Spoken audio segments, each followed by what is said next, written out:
So today on Spill the Marketing Beans, every time we talk about anything related to marketing, we're always hearing, speak to customers, speak to customers, speak to customers. Okay, but how? How do you bring a method to that madness? What does it really mean to be customer obsessed? And that's what we're going to, discover. So excited to have you on, Katelyn Bourgoin, the CEO of Customer Camp. Yay! I'm glad you're here. Thank you. I'm excited to be here too. So lots of questions, Katelyn, but I want to start with, again, that question of speak to customers. That's what you should be doing. Yes, be obsessed with your competitor, not so much. But how do you get that right? How do you find that effective way of speaking to customers? I know you've unpacked at least about 23 different ways that you could do interviews and user research and things like that. But how do you get that right? What I'll tell you is that the method that I use today in my own business, what I teach other entrepreneurs, is hard won because I did it wrong for a long time. Okay. So prior to doing Customer Camp, which is the business I have now, previously I had a marketing agency and we did lots of cool projects for clients. And, at the time we thought we were being, customer led and focused and research driven. But when I reflect back, it was like we were doing so much guessing. And that wasn't just us. It was like the industry average, right? Like I'd started working at one of the biggest agencies in my side of the country and they were doing it too. So it was like, okay, you're learning from the big players. This is how they do it. And then I decided to start a tech company because how hard could that be, right? Well, actually very hard. But in doing that, you're told, get out there, talk to customers, do customer discovery, validate that people want the thing you're building. And so I did. And I went out and talked to like 300 potential users for our first product. And I thought that I'd validated that they wanted what we were buying. I was actually just biasing all of their feedback because I was asking the wrong questions. So what I'll say is the method that I teach and that I believe is the absolute best one is to interview people who have bought a solution to the problem you solve, right? Ideally, who have bought from you, because that's going to be the most contextual feedback you can get. You'll learn about all the ways they went about identifying that they had a problem, what they considered and tried before they came to you, and why those things didn't work for them. What objections they might have had before buying from you, all of that juicy stuff. So that's the absolute kind of like gold standard. It's talking to people who have actually paid to solve the problem that you solve, ideally bought something from you, and then really unpacking their buying journey. That can be tricky for companies that, are just getting started. Maybe they don't have customers yet. Maybe they want to launch a new product or go into a new market. And so in that respect, what I always tell people is, okay, we'll go out and talk to people who've bought from your competitors, right? Whether they're a direct competitor, something that's a company that does the same thing you do the same way, or whether they're kind of like an indirect competitor, they solve the problem in a different way.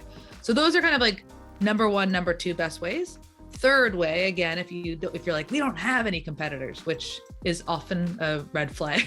If you don't have any competitors, there may not be a market. People might not care about the problem you're solving. But if you can't find people who have put their hand up and said, yeah, I bought from one of your competitors, then you can talk to people who are actively seeking a solution to the problem you solve. And those people, again, you're going to learn so much about how did they discover they had the problem? What else have they tried? Oftentimes we kind of like slap together solutions using stuff we've already got and like, it's not working and why isn't it working? So like, that's it. Like in a nutshell, talk to people who have paid to solve the problem that you solve, ideally your own customers. Okay. So I know in one of the recent tweets, you had actually listed down like the questions that you can ask. Would you like to maybe like take us through some of those like specificities? Sure. So I've, having worked in this sector for a while, one thing that I became aware of pretty quickly was that marketers in particular were really struggling to get approval to go out and talk to customers.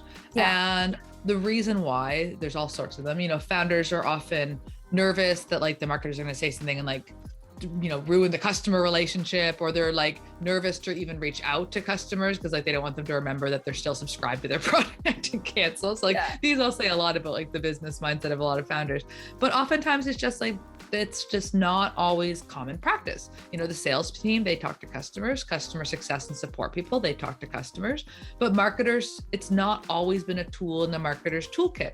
And So recognizing that, I was like, okay, so what's stopping marketers from doing this? Another challenge was that they tended to think that they had to do a lot of research to get good insights, because they'd get pushback and people would be like, well, you only talk to like 3 people. And if you only talk to like 3 people, like that's a very small sample size and we can't really trust that data. We need bigger data. We need bigger sample sizes. So what I looked at, I was like, okay, how do we create something that's going to allow marketers to get like, 80% of the amazing insights that they get from doing a lot of interviews, but get them really quickly so that they know exactly what to listen for, how to extract that, and then how to actually action it to come up with smart marketing ideas. So I came up with something called the trigger technique. And the trigger technique, there are 4 questions that you want to answer, but these aren't necessarily the specific questions you're going to ask. Right. So the 4 questions you want to answer through your interview are, number 1, what triggers people to begin the buying journey? What makes them go from, I don't have a problem, I'm not blissfully unaware that anything like yours could help me, to, oh, I now realize that there's something that's not working. There's progress that I'm trying to make and I can't make it. And I'm aware that I might need a solution. Yeah. And so that's question number 1 you want to answer. Question number 2 is, what job are they trying to get done? So are you familiar with jobs to be done? You might be, but maybe I'll give a quick intro for your listeners. Jobs to be done is basically a theory for understanding what drives people to want new products. So what makes them switch from one solution to another? How can you innovate and market smarter based on what it is people are trying to achieve, not just who they are? So the idea behind jobs to be done is if you really spend time to understand the job, quote unquote, that a customer is trying to do, then you can understand why they might hire your product over another. And if if the product isn't getting the job done for them, then they'll fire it and they'll look for something new to hire. Yeah. So it just gives this neat language around how customers buy products.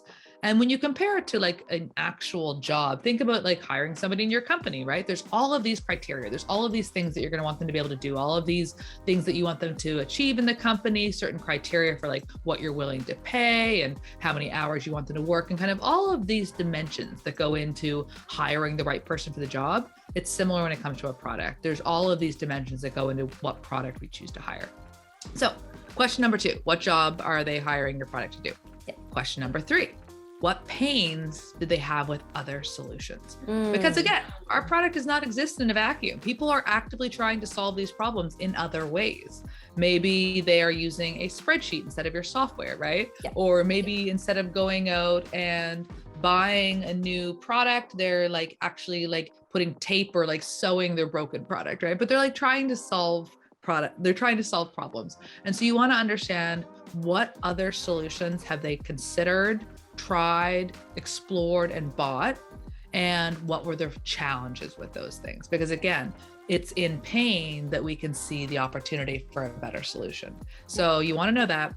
4th question you want to know is, what are their selfish desires? Yeah. So we are selfish, right? Yeah. It's by design. It's not a bug. The human species has evolved to be selfish, because if we live, exactly. Yeah. We need to live, right? We need to prosper. We need to like look out for number 1, because like we want to survive as a species. So like it's just the way that we're wired. And when it comes to buying stuff, for instance, let's say that I bought an alarm clock because I wanted something to force me out of bed earlier in the morning, right? That's the job I'm trying to do.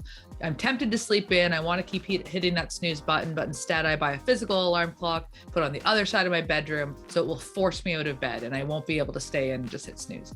Like, what's actually the selfish desire there? Like, why do I want to get out of bed earlier? Well, I maybe want to get out of bed earlier so I have time to work out in the morning and like get in better shape. And maybe I want to get in better shape so I have confidence and I can like present myself more confidently in the world and like grow my business. Maybe I'm really stressed out and I want to get that workout in to kind of like reduce my stress and like help me to be more mentally clear and like have more focus. Again, when you start looking at the kind of like selfish desires, you get this really great picture of who your customer is. So that's a long answer to your question, but like those are the answers you want to get. They're not necessarily the questions you want to ask. Yeah. So the questions you want to ask are going to be around understanding the buying journey, kind of like starting with like, tell me about what was going on in your world that made you first realize that you might have a problem to solve? And then they're going to unpack this story and you're going to go, oh, like, tell me more about that. Like, why was that a problem? And like, before you discovered our product, what else were you considering or trying? And like, what do you think that would do for you? That kind of like helps you get at the job that they're trying to do. And like, tell me about those products. Like, why didn't this one work? Or like, what was great about that one? And you can start to get a sense of like what the other solutions are. And like, ultimately, like, how did you hope your world would be better when you had this product? If you were able to get up earlier in the morning, Katelyn, like, how might your life be better? So it's not necessarily the specific questions you're going to ask, but you're very conversationally going to ask questions to pull those answers out, if that makes sense. Yeah, that makes absolute sense. I really like it. Just to like recap that, Katelyn, we're talking about, finding out what triggers them to buy, ask them what are the jobs to be done, what pains are they trying to solve that the other one couldn't, and, figure out what their selfish desires. I feel like even finding these answers would just really help someone figure out what their value props and differentiators are. Massively, right? So like thinking back to this alarm clock example, it's top of mind for me because I'm working on a new talk about it. But once you have those 4, what I call cornerstone insights, now you've kind of got the like needed ingredients to make something beautiful from a marketing perspective, right? And like with cooking or baking, like you have the raw ingredients, but it's how you combine them that's going to result in massively different outcomes. You can have the flour and the sugar and the eggs, and you can make a cake or you can make a French bread, right? So like, but you get these 4 insights, and then you can start looking at, okay, we know what might trigger somebody to look for a solution like ours, and we know what job they're trying to get done. So who are our target buyers? And if you think about the story I shared, like I was trying to force myself to get out of bed early in the morning. I'd actually been triggered to begin this because I started a New Year's resolution to try to lose weight. And so like, you look at those 2 things, you're like, who are our target buyers? Well, they might be people who are, high achievers and people who are trying to build a new healthy habit, right? Okay, so that's who our target buyer is. And then it's like, okay, well, when might they be open to being interested and being introduced to a solution like ours?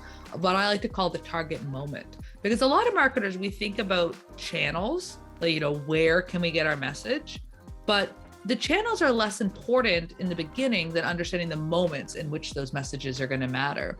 Because most people, your customers are hanging out on TikTok, they're hanging out on LinkedIn, they're hanging out in Facebook groups, they're all over the place channel wise. Of course, there are some places that are going to be more active, but really what it is like, what are the target moments that are going to get them open to listening and learning about a product like yours? So, for somebody like me, it might be, when they're scrolling through Twitter and they see a podcast episode like yours pop up about how they can market smarter. Well, if I've recently experienced a trigger event where I'm like, I know that I need to up my game from a marketing perspective, now I'm going to pay attention to that post in my feed. Whereas before I might have just ignored it. So it's like, what are the target moments? And then it's like, okay, the target moments, now you can come up with lots of marketing ideas. They can be really smart and informed. They're super targeted. They're not just random or like copying competitors. You can figure out, okay, like what's the right promise I should be sharing? What's the right call to action for my marketing campaign? So like you can do a lot when you really kind of start collecting the right information about your customers. I totally agree. So when we collect all this information, Katelyn, I think sometimes the thing that even what I would do is I try to map it in some way. I know we all still go into that whole, awareness, interest, desire, action. Now I'm going to plug in all the pieces of content I came up with and just hope to God that it will go in that order. Is that still wrong, or do you have like your own model you've come up with based on like what you've discovered about, even your own customers? I think that it's something that I'm always working on refining, but I would say is like thinking about the buyer's journey. There's a great post from Google on this. Of course, Google has an enormous amount of data around how people search for products, right? And so they talk about something called the messy middle. And the idea is like, we all experience, all of your customers have experienced some sort of trigger event. And then they're going to start passively looking for solutions. And I say passive because like, you don't just go from like, okay, like I want to wake up earlier in the morning to like 2 2 seconds later being on Google, like Googling alarm clocks. Like you just kind of get the thought and then you're like, you go about your day. But again, you start passively noticing things. So like maybe you see like a fitness blogger on Instagram and she's like talking about her morning routine. You're like, oh, that's interesting. Before you might've scrolled right by that, right? So like now you're starting to passively notice things. Then usually some type of catalyst will happen in your customer's world that pushes them into actively looking for a solution. The actively looking place is the most exciting and interesting for us as marketers, because while we would like to think that it's like this straight line where it's like this funnel where there's like they do this and then they do this and then they do this. In fact, it's really more of like an infinity loop, because what ends up happening is until they get a trigger to get pushed into decision mode, what they're going to do is they're going to just go through this phase of like kind of like exploring and evaluating and exploring and evaluating and exploring and evaluating and looking like at a bunch of other solutions. And as marketers, that's why like just being, present where they're looking, making sure that they, we're top of mind, making sure that we're likable, discoverable, all that stuff, because this is where they spend most of their time in the buying journey, and we can't really track it easily. Like from an analytics perspective, it's hard to like know, oh, like they're on this podcast and somebody mentioned me and then blah, blah, blah, right? We can't track that. And so what I would say is it's like, when you understand like what the target buyers are, you understand like what their target moments are, you can be smarter with the type of stuff that you create. But it's still, there's no, golden tickets. There's no like, what's the term?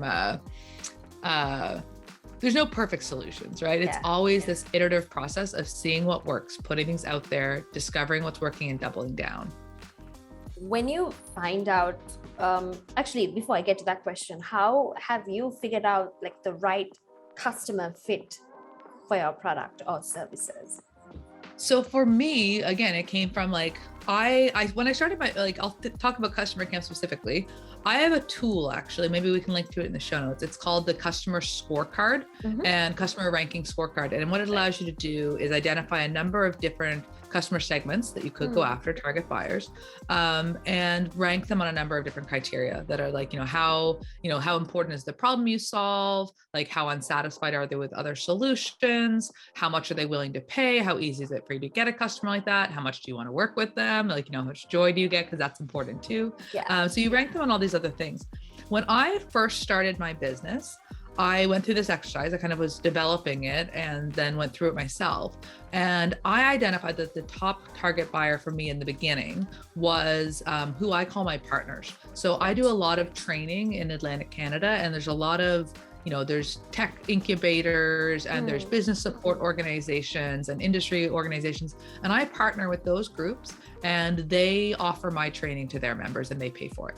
So it's a great model for me because they have budget to spend, whereas a lot of times businesses don't have as much budget to spend on training and they're very careful what they will spend. And they'll hire me over and over to run different trainings throughout the year. So I get a lot of recurring revenue from those clients. Initially, that was where I put my effort. But I always knew that I wanted to grow my audience and then expand and start selling directly to marketers, because those are the people that I jam out on, the people I want to help. And when I was working with the partners, because they have a kind of like wide network of members, there would be a lot of different people in the room when I was doing training. There would be marketers, there'd be salespeople, there'd be founders, there'd be people there from Microsoft, or there'd be people there that are like solo freelance writers. And it was like, okay, like I have to create training that resonates with all the people in the room and that isn't going to go way over the head of the newbie, but isn't going to be so dumbed down that the experienced marketer is falling asleep. And that's a challenge. And it's kind of means you're always speaking to the middle of the room. And so I always knew that I wanted to evolve and kind of grow my audience and then sell directly to marketers. So while doing my work with my partners, who I love and I very much appreciate, I was also actively working on building my audience. And so I was doing that through, growing my audience on Twitter, but through my newsletter, so that when I was ready to launch a product specifically for them, I'd not only know them really well from having done a lot of customer discovery with them, but I would have people who trust me and are ready to buy. So that's kind of the stage where I'm at now. I love working with marketers, particularly like marketers for hire, because they have this big problem, which is that they go and they work with clients that they're excited to work with who have no idea who their customers are or why they buy. And it makes their job as marketers really hard. Yeah. And because of what I do, they're a great fit for the products that I want to create and that I'm offering. So that's how I found my audience.